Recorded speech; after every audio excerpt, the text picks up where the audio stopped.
Boa noite, irmãos. Boa noite para você que nos visita nessa noite. Graça e paz a todos. Ana certamente é uma das mulheres mais conhecidas na Bíblia, apesar de aparecer brevemente nos primeiros capítulos do livro de 1 Samuel.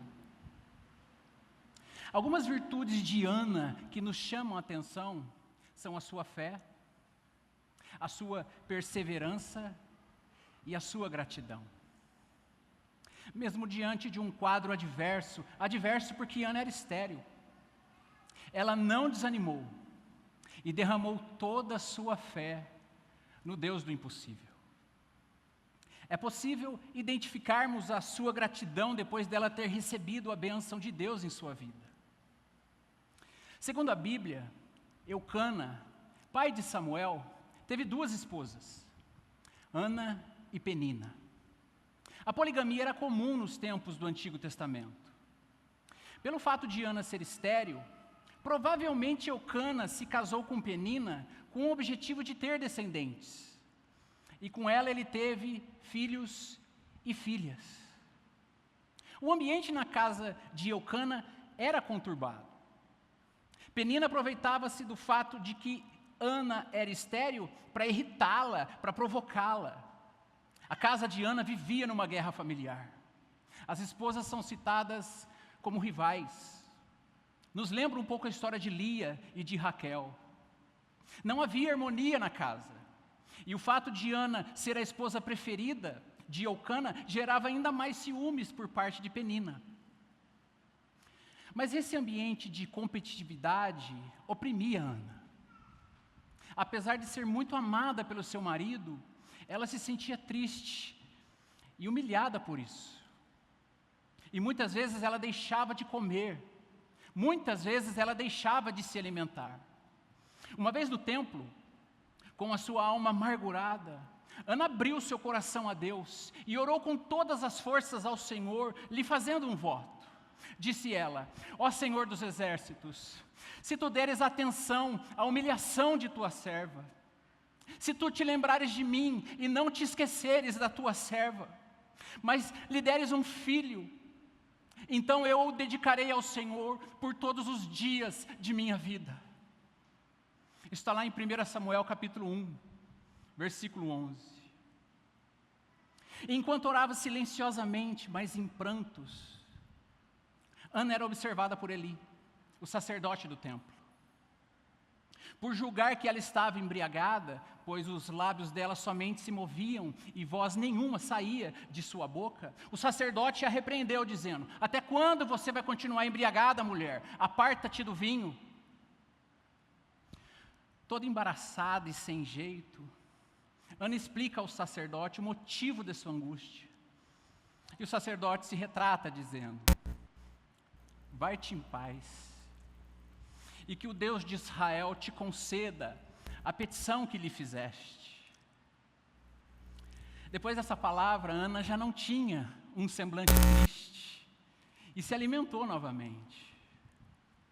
O texto diz que Deus se lembrou de Ana e ela engravidou.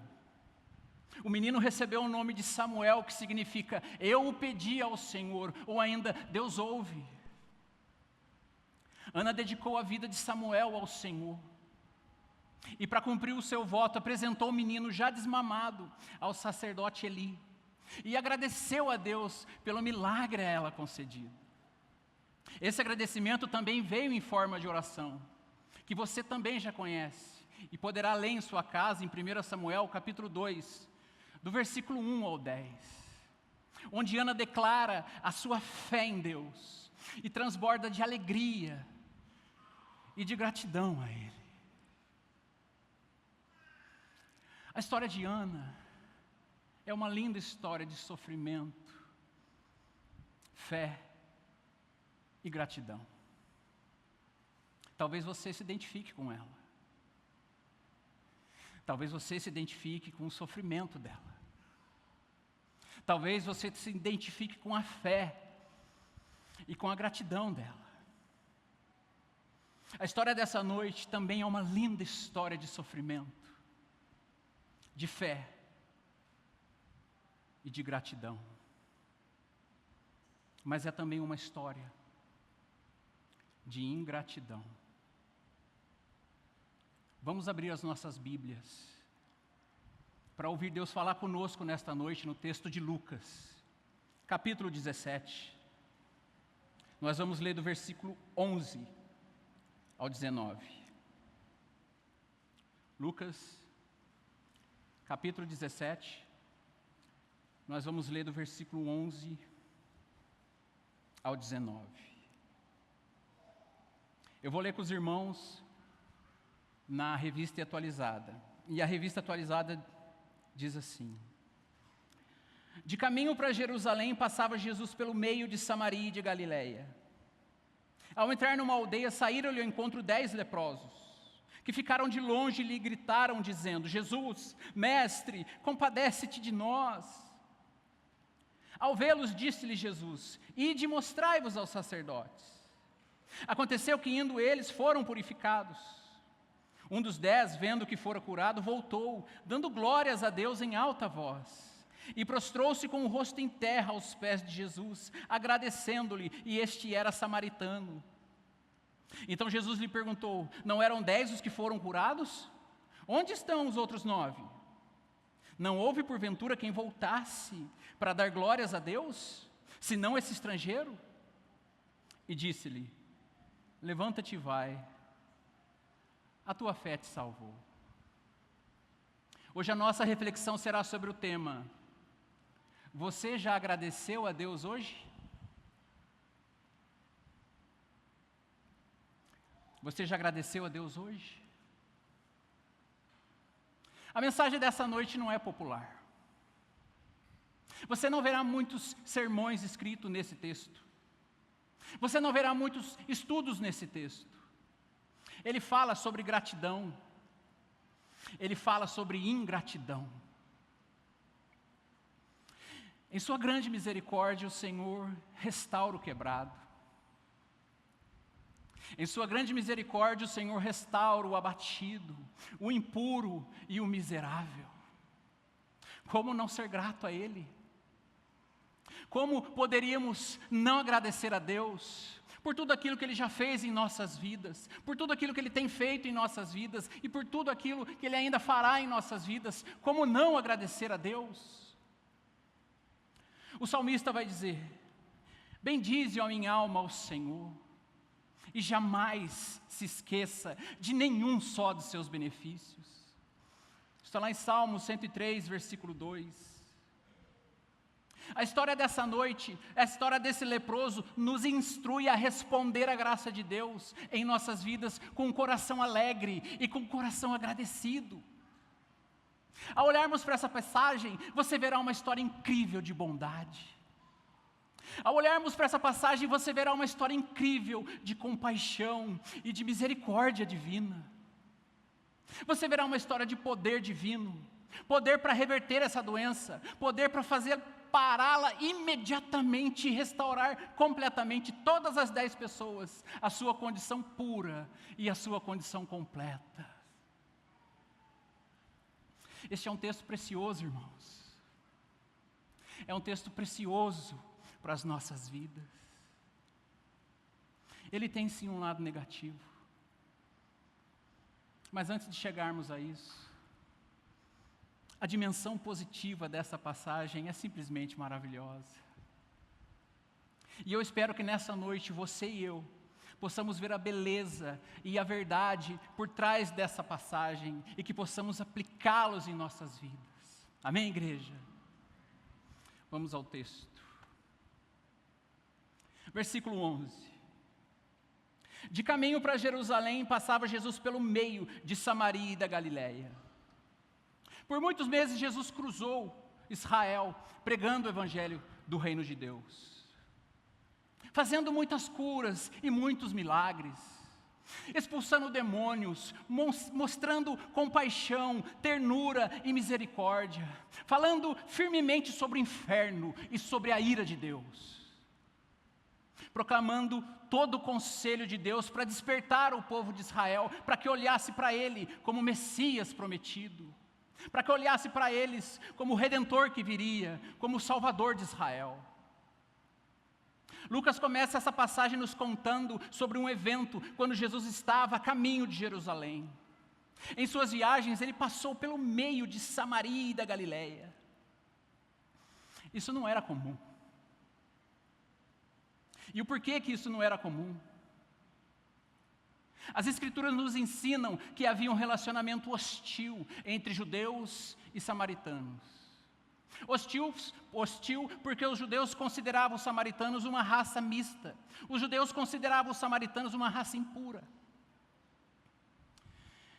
Em 722 a.C., o Império Assírio conquistou o reino do norte de Israel e deportou, levou cativo muito de seus habitantes, não todos, mas levou cativo muitos. Mas para eles do Império Assírio, não era interessante que a terra de Israel ficasse vazia e que ela ficasse deserta. Não era interessante. Por isso, o que eles faziam? Eles traziam pessoas de outros territórios conquistados para que habitassem ali, para que ficassem ali no meio do povo de Israel. Isso era uma prática comum entre os assírios. Era uma prática comum. Essa mistura entre os povos conquistados tinha como objetivo o impedir futuras tentativas de rebeliões. Então os israelitas permanecentes na terra começavam a se casar com esses estrangeiros que agora estavam ali, e com esses estrangeiros constituíam família. Essa mistura de gente resultou em uma forma diferente de adoração, que agora combinava a adoração ao Deus de Israel com elementos de práticas pagãs. Os judeus do Reino do Sul viam isso como uma corrupção da verdadeira adoração. E a partir disso, passaram a desprezar os samaritanos. Desde então, os samaritanos passaram a ser conhecidos como uma população mista, como uma população impura. A hostilidade era tão profunda que quando os judeus queriam sair da Judéia e chegar na Galileia, ao invés deles irem pelo caminho mais próximo, que era passando por Samaria, eles davam um contorno, eles faziam a volta para não passar por Samaria. Eles saíam do seu caminho. Jesus foi contra esse costume. Jesus foi contra essa convenção. E é por isso que diz o texto que de caminho para Jerusalém, passava Jesus pelo meio de Samaria e da Galileia. Versículos 12 e 13. Ao entrar numa aldeia, saíram-lhe ao encontro 10 leprosos, que ficaram de longe e lhe gritaram, dizendo: Jesus, mestre, compadece-te de nós. Uma vez que você foi diagnosticado com lepra no antigo Israel, você sofria o pior de todos os tipos de quarentena, de isolamento. Não um isolamento que duraria 1 ou 2 semanas, nem uma quarentena que duraria 1 ou 2 anos, como tivemos recentemente na pandemia do Covid, mas um isolamento que duraria pelo resto da sua vida. A lepra era uma doença infecto-contagiosa, que causava manchas embranquecidas na pele, feridas desfigurantes em seu corpo, febre, olhos ressecados, dor e inchaço nas juntas, sangramento no nariz, e afetava os seus nervos, fazendo com que você perdesse completamente a sensibilidade de seus dedos.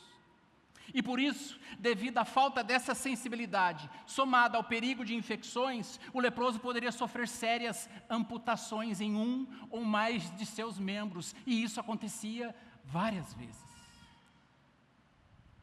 Se você tivesse lepra, a menos que você fosse curado dessa doença por algum meio miraculoso, você era sentenciado a uma vida solitária, a uma vida longe da comunidade, longe de sua família, longe de seus amigos e das instituições religiosas da época. Você era considerado uma pessoa excluída da sociedade e do convívio social.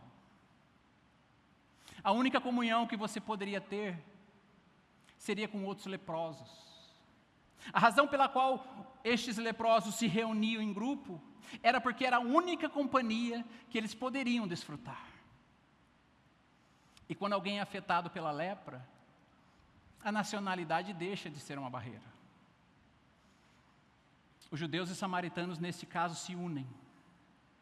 E agora estão juntos, formando um grupo de miseráveis, de infelizes, de desprezados. O texto diz que eles ficaram de longe. E essa pequena frase, ficaram de longe, nos indica que a doença deles era real. Era lepra, e não alguma outra doença de pele. E eles ficaram de longe porque isso era exigido deles. Textos como o texto de Levítico, capítulo 13, Números, capítulo 5 e Números, capítulo 12, indicam para nós que eles tinham que manter a distância. E eles tinham que manter a distância porque essa doença era altamente contagiosa. Eles tinham que permanecer fora do arraial.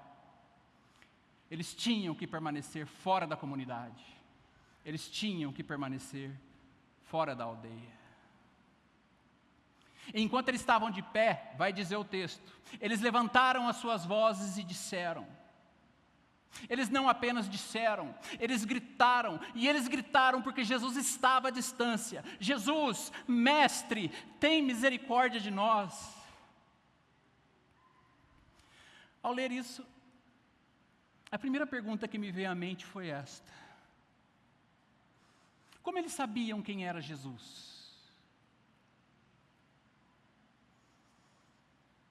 Eles não tinham os meios de comunicação que nós temos hoje. Eles não tinham celulares, eles não tinham internet, eles não tinham rádio, televisão, muito menos interação diária com outras pessoas saudáveis. Como eles sabiam quem era Jesus? Essa resposta, no entanto, não parece ser difícil. O que Jesus fez na Galileia, Judeia e Samaria, foram coisas que o mundo nunca tinha visto antes. Nunca ninguém tinha visto o que Jesus estava fazendo. Era algo incrível, era uma explosão de milagres, e as notícias desses acontecimentos se espalham como fogo, os irmãos sabem disso. É provável que alguém tenha chegado aos limites da comunicação entre os leprosos. Talvez um filho amado, talvez uma filha amada, talvez um pai, uma mãe angustiados pela situação de seu filho, ou ainda uma esposa solitária, sofrendo absurdamente. Talvez alguém tivesse se aproximado e gritado: ei fulano, você aí, chama Beltrano para mim, por favor. Na verdade, o que eu vou falar serve para vocês todos. Presta atenção, prestem muita atenção. Há um homem chamado Jesus ressuscitando pessoas dos mortos. Há um homem chamado Jesus que está fazendo muitos milagres. Ele está fazendo os cegos verem, ele está fazendo os surdos ouvirem, e ele está fazendo os coxes andarem e pularem de alegria. Fiquem atentos a eles. Vai que um dia ele passe por aqui. É assim que ele se parece. E sempre há um grupo seguindo ele. Nós o chamamos de mestre. Que coisa linda. Não sabemos ao certo como foi que eles ficaram sabendo a respeito de Jesus. Não sabemos ao certo. Mas é provável que isso tenha acontecido. Alguém com um coração bondoso e cheio de misericórdia deve ter falado de Jesus para esses infelizes e esses miseráveis. Deve ter anunciado Jesus a essas pessoas. Qual foi a última vez que anunciamos Jesus para pessoas infelizes e miseráveis? Qual foi a última vez que falamos de Jesus para pessoas em terrível sofrimento e excluídas da sociedade? Qual foi a última vez que anunciamos os feitos de Jesus para pessoas desprezadas, para pessoas doentes? Contamos a ela sobre o que Ele fez em nossas vidas, sobre como estávamos e como Ele nos deixou, como era a nossa vida e como ela era agora. Qual foi a última vez? Não sei como os leprosos ouviram falar dele. Mas como não ouvir falar dele? Era quase impossível não ouvir falar dele, tendo em vista quem ele era e tudo o que ele estava fazendo. Até que, passado certo tempo, o dia em que eles tanto sonharam e oraram, havia chegado. O dia em que eles tanto pediram a Deus, havia chegado. Porque à distância, lá estava ele, era Jesus. O homem de quem eles tinham ouvido falar. O homem de quem eles tinham ouvido falar que curava as pessoas, que fazia milagres e maravilhas. Esse homem estava agora entrando na aldeia próxima a eles. Vocês já imaginaram a cena? Vocês conseguem imaginar a cena? Você pode ouvir agora os leprosos conversando entre si. Os doentes e excluídos da sociedade, conversando entre si. Sussurrando com fraqueza. E o batimento cardíaco deles aumentando. Você pode sentir a emoção deles dizendo: Ele está aqui, Ele está aqui, é Jesus, Ele está aqui. Aquele que ressuscita pessoas mortas, aquele que dá atenção a miseráveis como nós, Ele está aqui. É a nossa chance. Talvez Ele possa nos curar. Então, nesse momento, eles não sussurraram mais.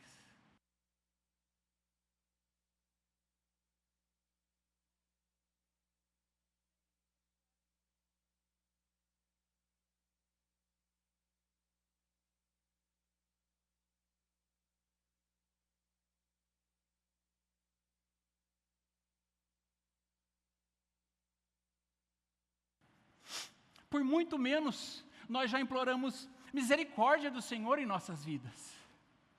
Certamente gritaríamos.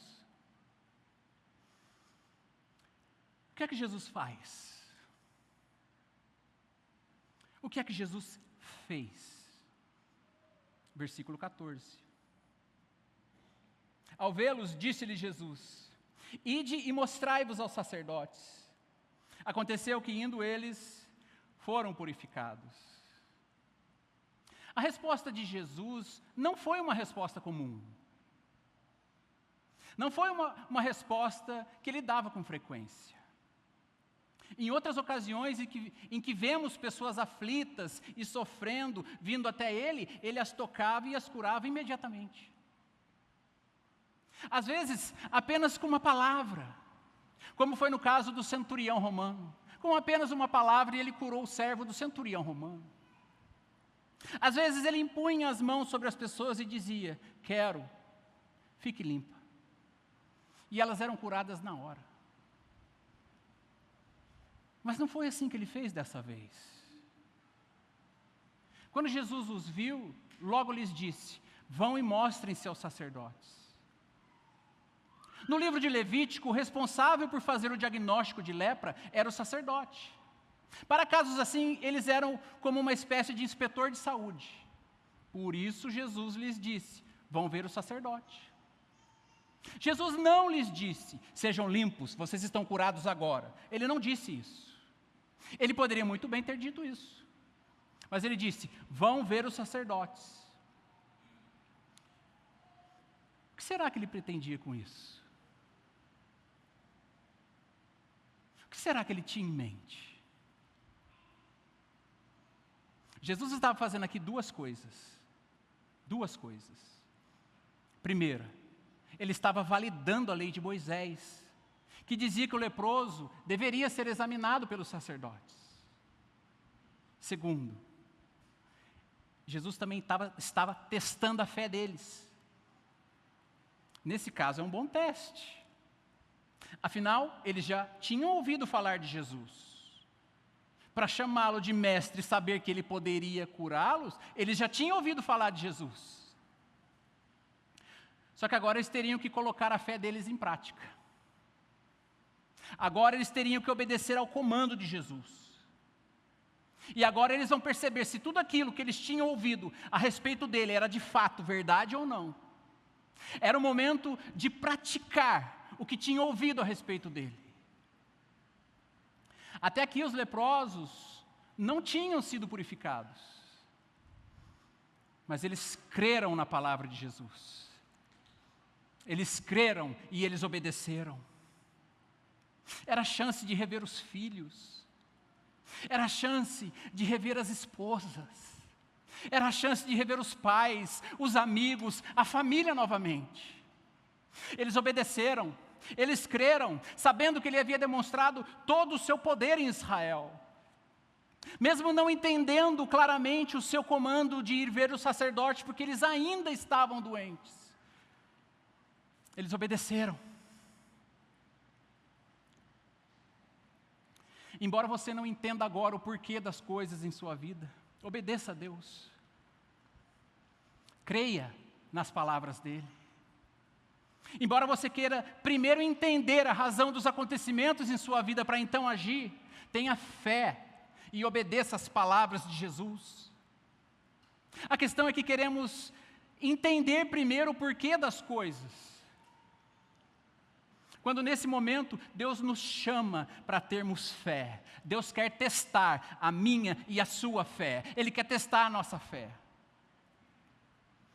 Abraão não perguntou a Deus o porquê deveria sair de sua terra e parentela. Ele não perguntou.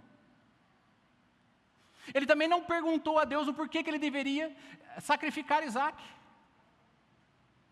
Ele não questionou. Ele não quis entender. Apenas obedeceu, sabendo que Deus era poderoso para ressuscitar Isaac dentre os mortos.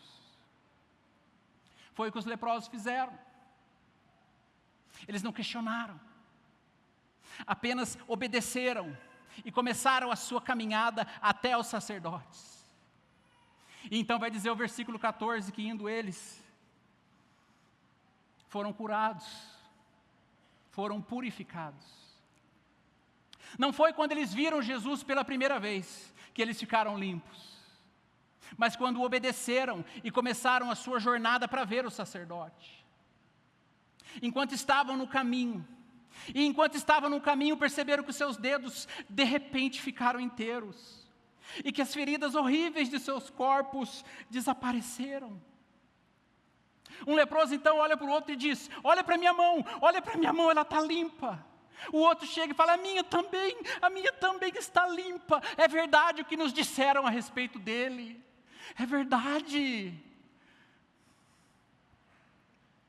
É verdade o que te disseram a respeito dele.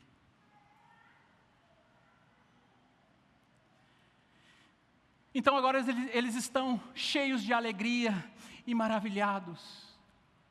Se você já recebeu algum milagre de Deus em sua vida, você pode entender um pouquinho da emoção e da alegria desses homens. Eles estavam em estado de miséria, desprezados, excluídos da sociedade, afastados para sempre de seus familiares. Mas agora, por causa de um homem chamado Jesus, eles têm esperança e podem viver novamente. Versículos 15 e 16.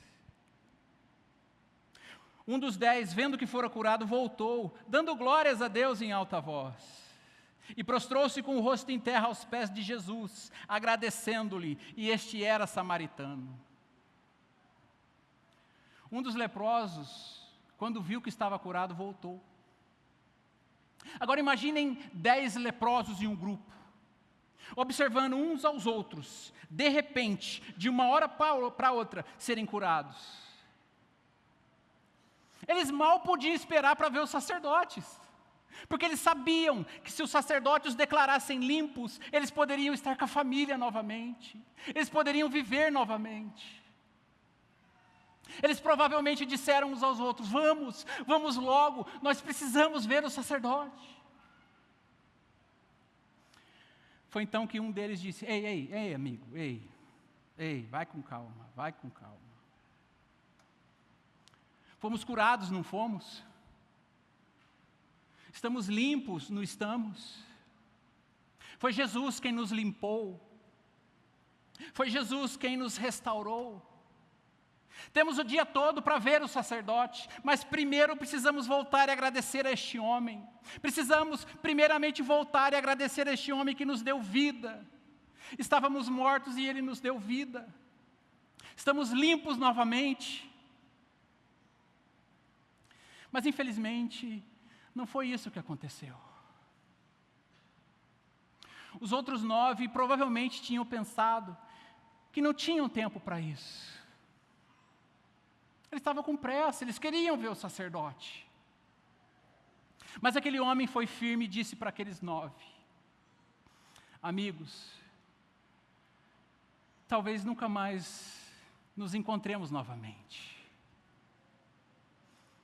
Talvez nunca mais nos vejamos novamente.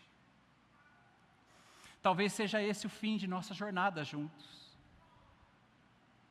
Passamos sim muito tempo juntos na miséria. Talvez eu tenha passado mais tempo com você do que com os meus próprios familiares. A companhia de vocês foi boa nesse tempo. Mas eu preciso voltar e agradecer aquele que me curou. Eu preciso voltar e agradecer a este homem que me deu vida novamente. E foi exatamente o que ele fez. Ele voltou para agradecer a Jesus. E Lucas nos conta que ele fez 3 coisas.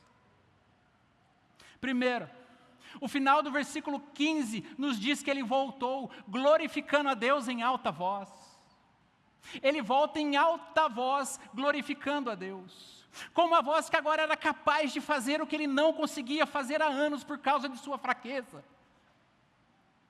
O que significa que ele sabia de onde tinha vindo a cura. Ele sabia que a cura tinha vindo de Deus, de Jesus Cristo. Veio dele a cura. Segundo, o versículo 16 nos diz que ele se prostrou com o rosto em terra aos pés de Jesus. Ou seja, ele o adorou. E ele o adorou porque ele sabia, todos sabiam, judeus e samaritanos sabiam, que somente Deus deve ser adorado. E então ele assume uma postura de adoração ao Deus de Israel, com o rosto em terra aos pés de Jesus. Em terceiro lugar, ele deu graças a Deus. Ele agradece a Deus que havia lhe dado esse presente, que havia lhe dado essa segunda chance. Queridos, uma coisa é ser grato,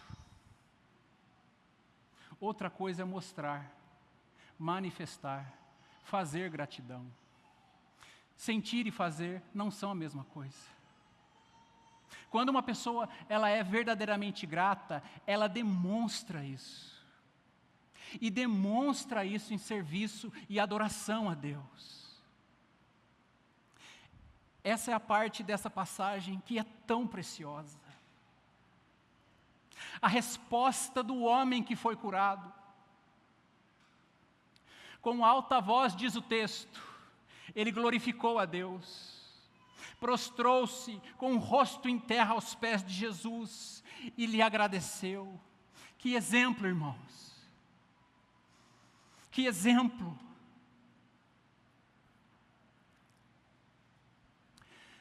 Então Lucas nos acrescenta que ele era samaritano. Um leproso, um samaritano, alguém excluído da sociedade, um ninguém. E esse ninguém caiu aos pés de Jesus para agradecê-lo.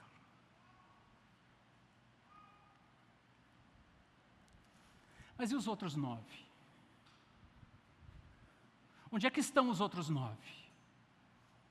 Versículos 17 e 18. Então Jesus lhe perguntou: não eram 10 os que foram curados? Onde estão os 9? Não houve porventura quem voltasse para dar glórias a Deus, senão esse estrangeiro? Jesus faz aqui 3 perguntas que enfatizam a ingratidão e a indiferença dos outros 9. Não foram 10 os purificados? Onde estão os outros 9? Não houve porventura quem voltasse para dar glórias a Deus? O que os outros 9 estão fazendo? Eles estão indo em direção aos sacerdotes. Eles não têm nenhum interesse em Jesus. Eles já conseguiram o que queriam. Eles não têm desejo de adorá-lo. Eles não têm nenhum desejo de glorificá-lo. Muito menos de agradecê-lo. Eles não se prostram e não o glorificam como Deus.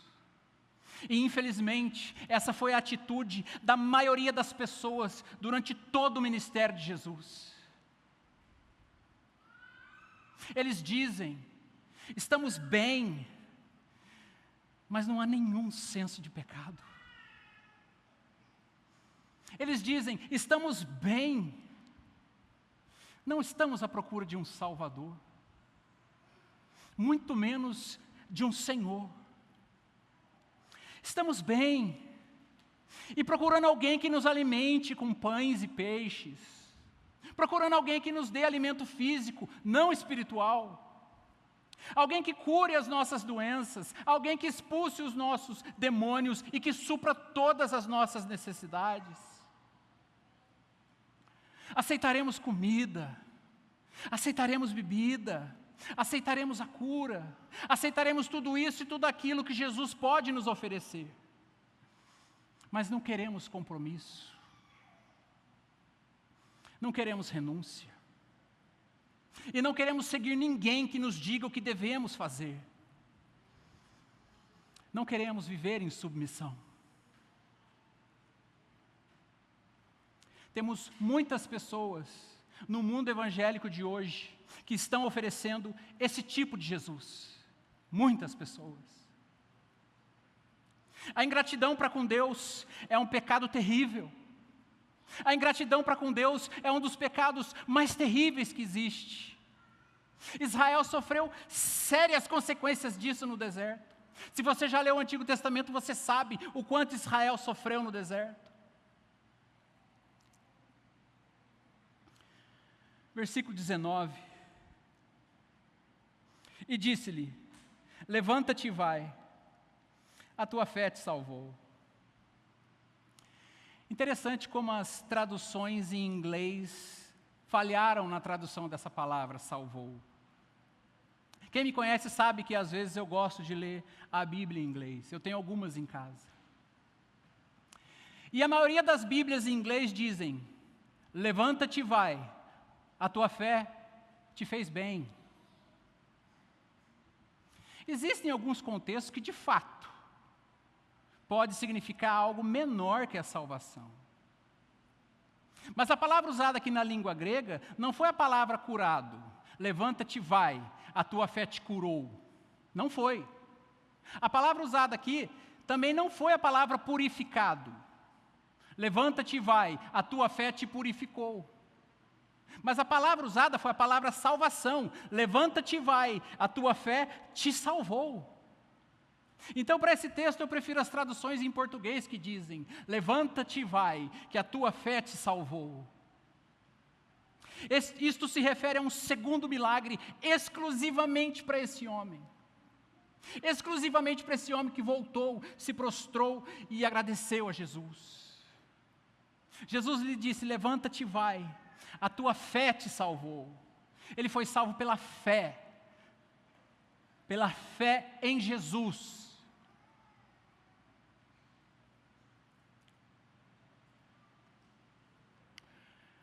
Irmãos, eu separei aqui mais 2 aplicações para as nossas vidas.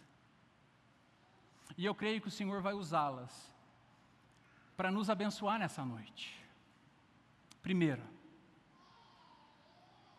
Deus trabalha de diferentes maneiras em nossas vidas. Deus trabalha de diferentes maneiras em nossas vidas. Esses 10 leprosos aqui do texto, eles foram enviados ao sacerdote. Nós sabemos que se Jesus quisesse curá-los ali mesmo, impondo-lhes a mão, ele poderia fazer isso. Ao invés disso, ele lhes disse: vão ver o sacerdote. E no caminho, vai dizer o texto, em obediência à palavra de Jesus, eles foram curados. Esses 10 que foram enviados ao sacerdote. Outro leproso, o de Lucas capítulo 5, chegou-se aos pés de Jesus implorando misericórdia, e Jesus o tocou, vai dizer o texto, e lhe disse: eu quero, fique limpo. Jesus o curou na hora, não mandou ir ao sacerdote nesse momento.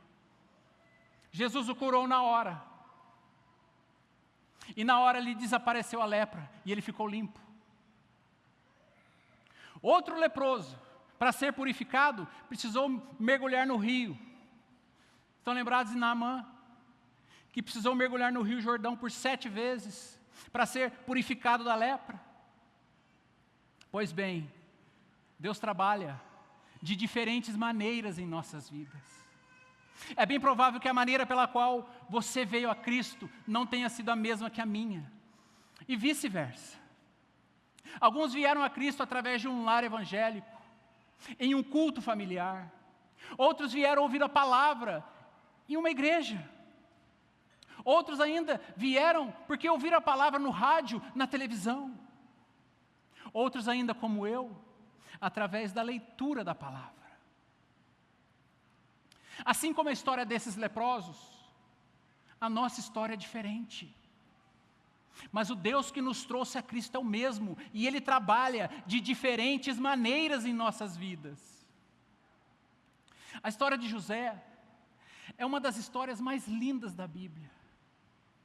Eu a considero uma das mais lindas da Bíblia. Mas ela é diferente da história de Moisés, que é diferente da história de Elias, que é diferente da história de Paulo, mas o Deus deles é o mesmo, e Ele é o nosso Deus. Ele é o nosso Deus que está conduzindo a nossa história para a sua honra e para a sua glória.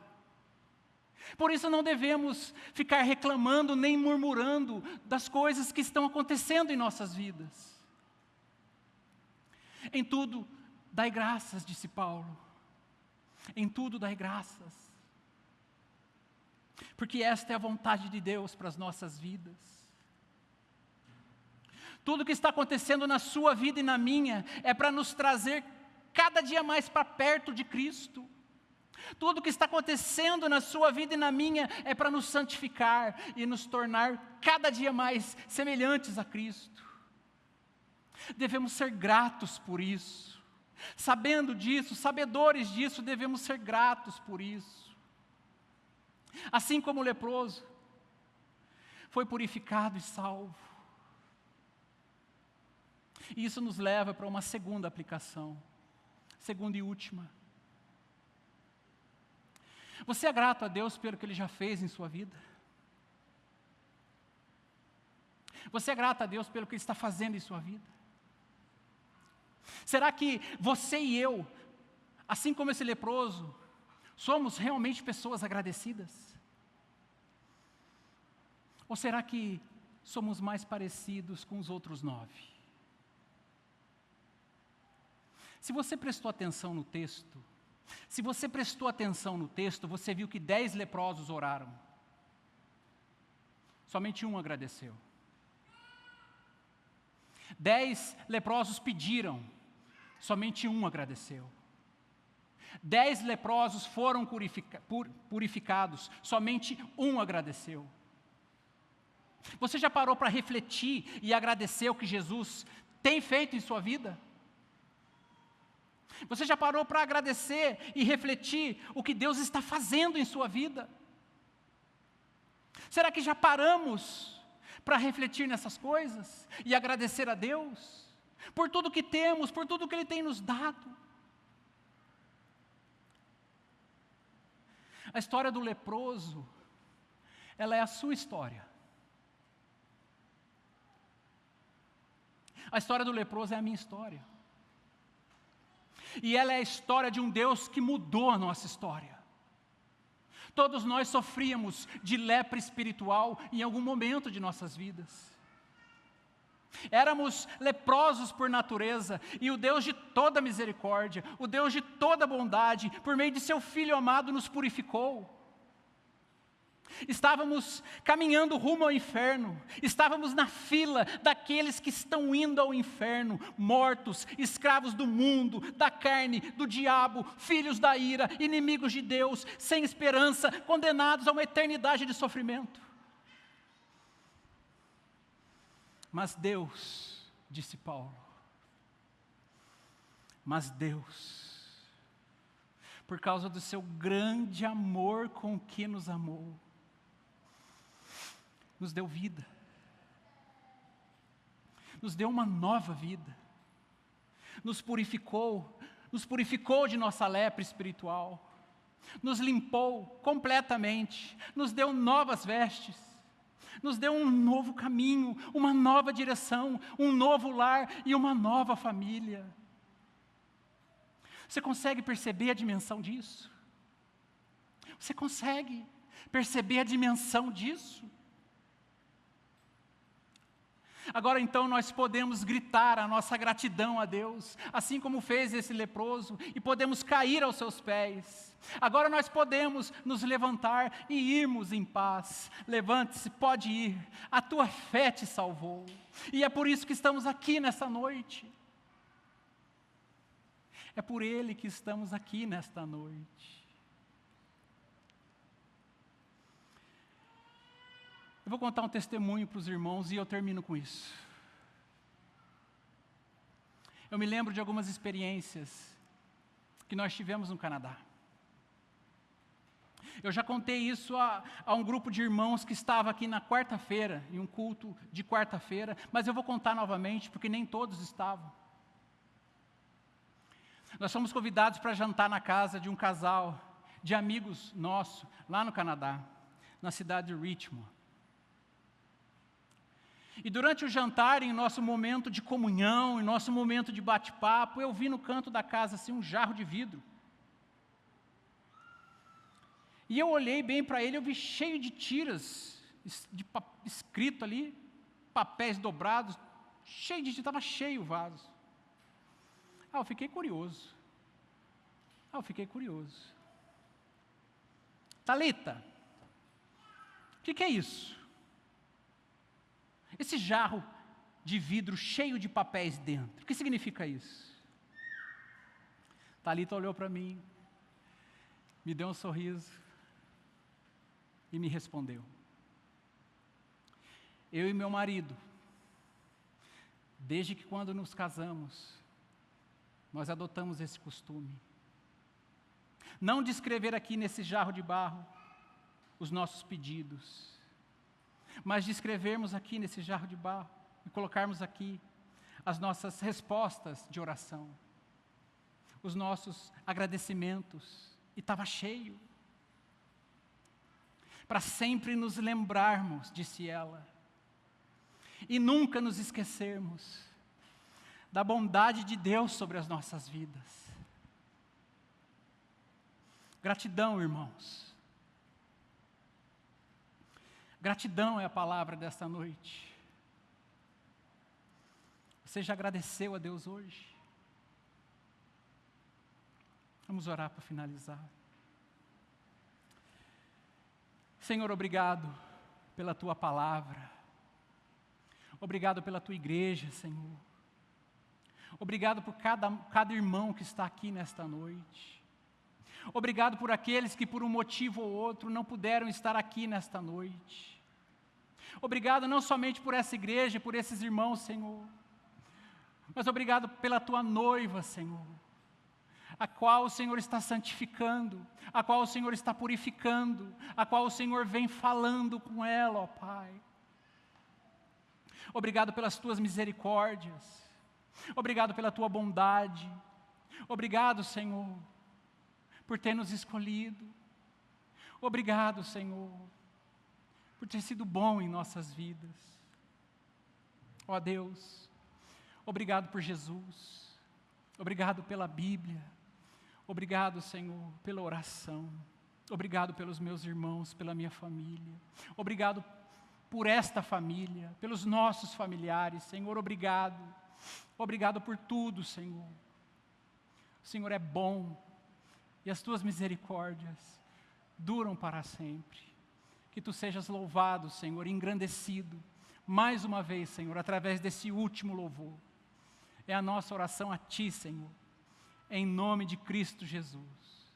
Amém.